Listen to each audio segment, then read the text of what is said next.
কিরে ভাই, আর 2 ঘন্টা বাদ দিয়ে তোর বিয়ে, আর তুই এখানে চুপচাপ বসে আছিস যে? লে পাঞ্জাবিটা পরিলে।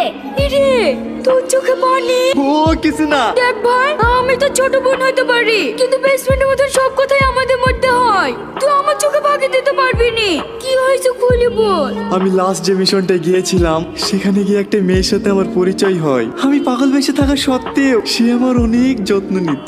জানিস শ্রাবণী, তার সাথে কাটানো সোনালী মুহূর্তগুলো সব সময় আমার মনে পড়ে। ওখান থেকে আসার পরে আমি যেন নিজেকে হারিয়ে ফেলেছি। এইরকম কেন হচ্ছে বলতে পারিস বোন? বুঝতে পেরেছি, তুমি এটাকে অনেক ভালোবেসে ফেলেছি। চল ওঠ। কোথায়? তোর ওই ভালোবাসার মানুষটার কাছে। আরে শ্যামলি, দাঁড়া। রাস্তা ছাড়েন, আমার তাড়া আছে। আরে অত রেগে যাচ্ছিস কেন? শুনছি তোর নাগর নাকি সিবে অফিসার, তা তোকে নিয়ে যায়নি? ওই তো শহরের মা, দুদিন প্রত্যেকারই পালিয়ে গেছে। আহারে, কষ্ট বুকটা ফেটে গেল রে। কদিন তো নাগরের সাথে খুব ডালাডালি করলি, আর আমাকে একটু সুযোগ দে।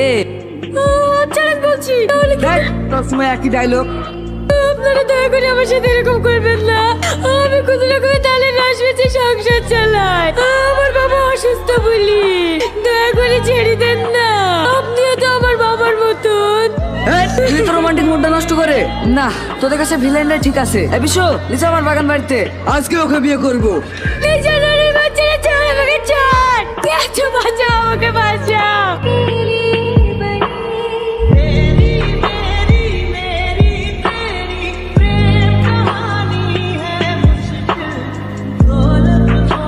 সরি, আমি বুঝতে পারিনি স্যার, আমাকে ক্ষমা করে দেন। আজ আমার বিয়ে। এই কথাটা বলতে এত দূর এসছো, খুব ভালো। জীবনে অনেক সুখী হও। কই, একবার তো জিজ্ঞেস করলে না আজ আমার বিয়ে, আর আমি এখানে কি করছি? তুমি জানো তুমি কি করতে এসছো? আমি শুধু এইটুকু শুনতে এসেছি, তুমি আমাকে ভালোবাসো কি না। আমার মতো গরিবের ভালোবাসায় আপনার কি যায় আসে? অনেক কিছুই যায় আসি, তাই তো বিয়ার আশা থেকে ছুটে এসেছি। তুমি যদি একবার বলো আমাকে ভালোবাসো, পৃথিবীর এমন কোনো শক্তি নাই যে আমাদের দুজনকে আলাদা করবে। বুদ্ধ কথাকার, তুমি বোঝো না আমি তোমাকে কতটা ভালোবাসি।